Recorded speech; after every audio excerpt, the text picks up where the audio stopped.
Red టీవీలో మీ వ్యాపార ప్రకటనల కోసం ఈ నంబర్ ని సంప్రదించండి 6281747728. నమస్తే. గోపిచంద్ సినిమా మూవీ రివ్యూ ఎలా ఉంది అనేది కనుక్కుందాం. నమస్తే సార్. నమస్తే సార్, భీమా సినిమా రివ్యూ ఎలా ఉంది సార్?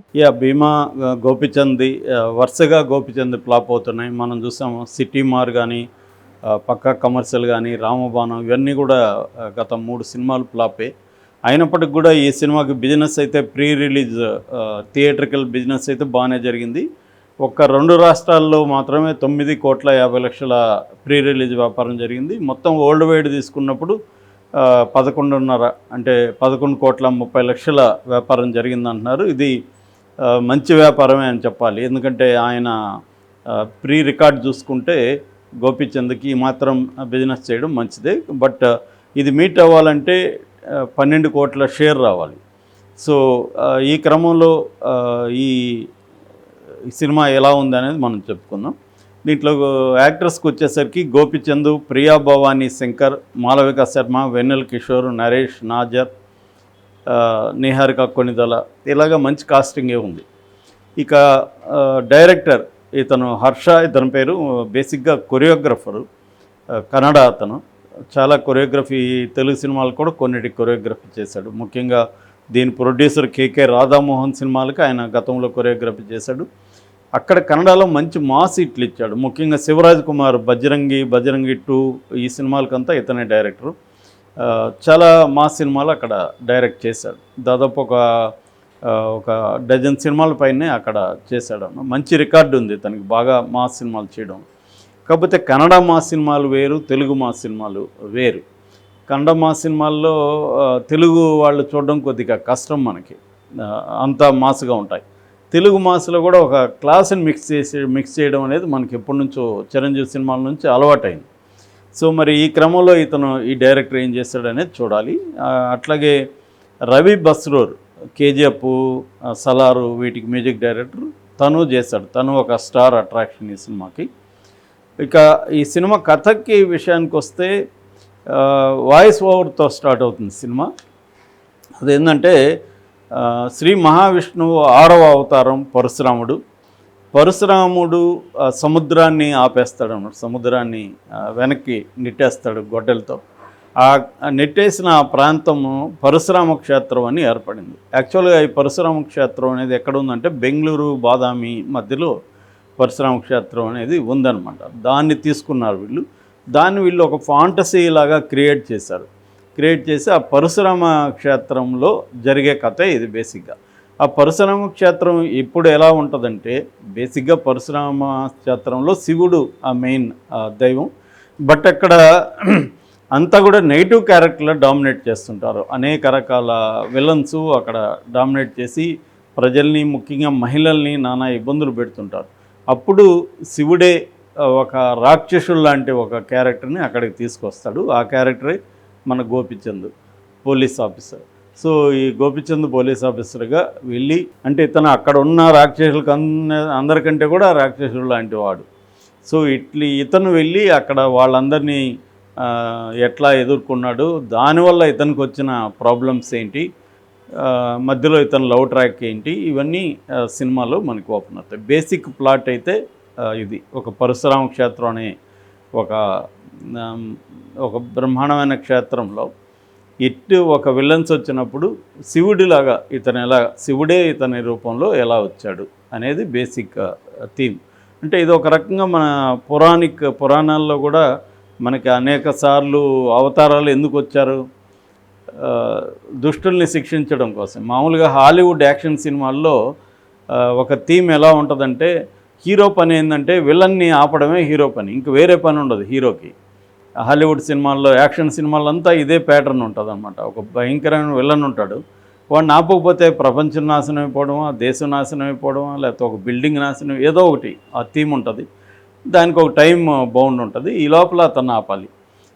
ఇది యాక్చువల్గా మన పురాణిక్ ట్రెండే. మన పురాణాల అవతారాలు రావడానికి కారణమే దుష్టుల్ని శిక్షించడానికి కోసమే. శిష్ట రక్షణ, దుష్ట శిక్షణ అనేది మన అవతారాల కాన్సెప్ట్. అంటే బ్లాక్ అండ్ వైట్గా ఉంటుంది అన్నమాట. అలాగే దీంట్లో కూడా క్లియర్గా ఆ ప్యాటర్న్ ఎంచుకున్నారు.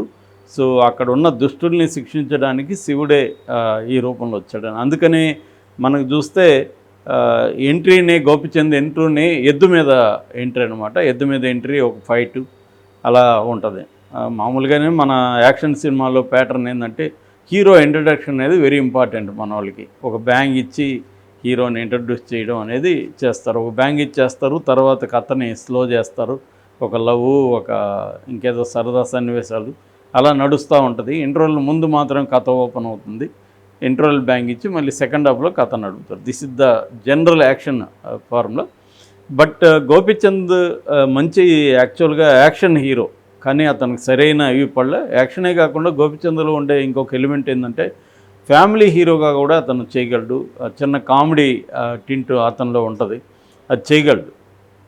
అవన్నీ దీంట్లో వర్కౌట్ అయినాయి. నిజానికి గోపిచంద్కి ఆ ప్యాటర్న్ అంతా కరెక్ట్గా, అంటే ఈ డైరెక్టరు ఈ గోపిచంద్ సినిమాలన్నీ చూసి గోపిచంద్ బలాలేంటి బలహీనతని స్టడీ చేసి పెట్టినట్టుగా కథ ఉంది. సో ఫస్ట్ హాఫ్ అంతా కూడా ఈ ఎస్టాబ్లిష్మెంటు, దీంట్లో గోపిచంద్ రావడం ఇవన్నీ ఉంటాయి. మధ్యలో కొంత సిచ్యువేషనల్ కామెడీ కూడా ఉంది దీంట్లో. మామూలుగా మన కామెడీ ట్రాక్స్ సపరేట్గా పెట్టడము, లేకపోతే ఆ సిచ్యువేషన్ నుంచి కామెడీ తీసుకురావడం అనేది ఉంటుంది. అట్లా ఇది సిచ్యువేషనల్ కామెడీ కూడా ఉంది. అట్లాగే చిన్న లవ్ ట్రాక్ కూడా గోపిచంద్కు ఉంది. సో ఇంట్రెస్టింగ్ అయితే సినిమా ఉంది. అయితే దీంట్లో ప్లస్లు చెప్పుకోవాలంటే గోపిచంద్ పెర్ఫార్మెన్స్, గోపిచంద్ కన్విన్సింగ్ ఆ క్యారెక్టర్కి తగిన విధంగా పెర్ఫామ్ చేశాడు. తర్వాత బ్యాక్గ్రౌండ్ స్కోరు చాలా బాగా చేశాడు. పాటలు అంత గొప్పగా లేవు, కానీ ముఖ్యంగా మాసిగా ఉన్నాయి. మాస్కి నచ్చే విధంగా పాటలు కూడా ఉన్నాయి. స్క్రీన్ మీద వినడానికంటే కూడా స్క్రీన్ మీద పాటలు బాగున్నాయి. ఇక రవి బస్రూర్ బ్యాక్గ్రౌండ్ స్కోర్ అయితే మనకు తెలుసు ఆల్రెడీ. కేజీఎఫ్, సలార్లో అతను బ్యాక్గ్రౌండ్ స్కోర్ వల్లే ఎలివేషన్ ఎట్లా చేయగలడని, దీంట్లో కూడా అటువంటి ఎలివేషన్ సీన్స్లో చాలా బాగా చేశాడు. ముఖ్యంగా ఇంటర్వెల్ ఫైట్ ఒకటి చాలా అల్టిమేట్ ఉంది. అట్లాగే క్లైమాక్స్ ఫైట్, ఈ రెండు హైలైట్స్ అని చెప్పచ్చు, యాక్షన్ సీక్వెన్సెస్. సో ఈ రెండు కూడా వండర్ఫుల్గా ఉన్నాయి. ఓవరాల్గా సినిమాలో యాక్షన్ సీక్వెన్సెస్ కోసమే 2-3 సార్లు కూడా చూసే అవకాశం మాస్క్ ఉంది. ఇది క్లాస్ ఫిల్మ్ అయితే కాదు, పక్కా మాస్ని ఆకట్టుకునే ఫిల్ము. ఫ్యామిలీ ఆడియన్స్ ఎంత మాత్రం దీన్ని వెళ్ళి ఆదరిస్తారనేది కొంత డౌటే. బట్ మాస్ మాత్రం బాగా ఎంజాయ్ చేస్తారు. ముఖ్యంగా ఇతని అభిమానులు ఎవరైనా ఉంటే వాళ్ళు ఖచ్చితంగా ఎంజాయ్ చేస్తారు. సో ఆ రకంగా ఇది హిట్ అయ్యే లక్షణాలు ఉన్నాయి. బీసీ సెంటర్లో ముఖ్యంగా క్లాసు మల్టీప్లెక్స్ సెంటర్లో ఇది కొద్దిగా ఇబ్బంది అని చెప్పచ్చు. ఇక మైనస్ల విషయానికి వస్తే ఈ కథ మన తెలుగు ఆడియన్స్కి కొత్తగా ఏమి ఉండదు. ఇటువంటి ఏది బ్యాక్డ్రాప్ ఏది పెట్టినా ఫైనల్గా ఒక క్రూరమైన విలన్స్ ఉంటారు, వాళ్ళని తను ఎట్లా ఎదుర్కొన్నాడు అనేది. మనకి డైలాగులు చూస్తే కూడా ఎంతసేపు హీరో ఎలివేషన్ డైలాగులు హీరోనే చెప్పే ఒక కల్చర్ మన తెలుగు సినిమాల్లో ఉంది. నేను ఎంత గొప్పోడిని, నేను కొడితే ఎలా ఉంటుంది, ఇవి రకరకాలుగా ప్రయోగాలు చేస్తూనే ఉంటారు. ఎన్నిసార్లు చెప్పినా అవే చేస్తుంటారు. ఏదో ఒకటి తిప్పి కంటెంట్ అవుతుంది. అంటే నేను ఎంత గొప్పోడు, నేను ఎంత పవర్ఫుల్, నేను కొడితే అసలు ఎలా ఉంటుంది అనేది దీంట్లో కూడా ఆ కైండ్ ఆఫ్ ఉంటుంది. మనకి ట్రైలర్లో కూడా పెట్టారు, నేను కొడితే శ్మశానం, నేను కొట్టడం మొదలు పెడితే శ్మశానం కూడా సరిపోదని. సో హీరో ఎంతమందిని చంపితే, ఎంతమందిని దారుణం కొడితే అంత గొప్ప హీరో అన్న తెలుగు సినిమా పక్తు ఫార్ములా దీంట్లో అలాగే ఉంది. మామూలు మన మాస్ సినిమాల స్టాండర్డ్తో పోలిస్తే ఇది ఇంకా లో స్టాండర్డ్లోనే చెప్పుకోవాలి. అంటే బాగా మాస్ అనుకునే వాళ్ళే చూస్తారు ఈ సినిమాని. కొద్దిగా ఫ్యామిలీ ఆడియన్స్ కానీ యూత్ కానీ దీంతో కనెక్ట్ అయ్యే ఇది కష్టం. అది కనెక్ట్ కాకుండా మంచి రేంజ్ హిట్ అయితే పడదు. పైగా ఇది 2 గంటల 23 నిమిషాలు ఉంది. ఇంకొంత ఒక 10 నిమిషాలు కూడా అక్కడక్కడ కట్ చేసి ఉండొచ్చు.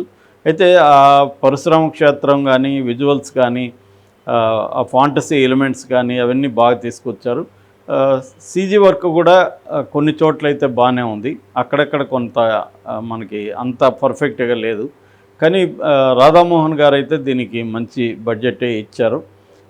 హర్ష కూడా తనకి బలమైన మాస్ యాక్షన్ సీక్వెన్సెస్ అయితే బాగా తీశారు. ఓవరాల్గా నా రేటింగ్ 2.5 out of 5.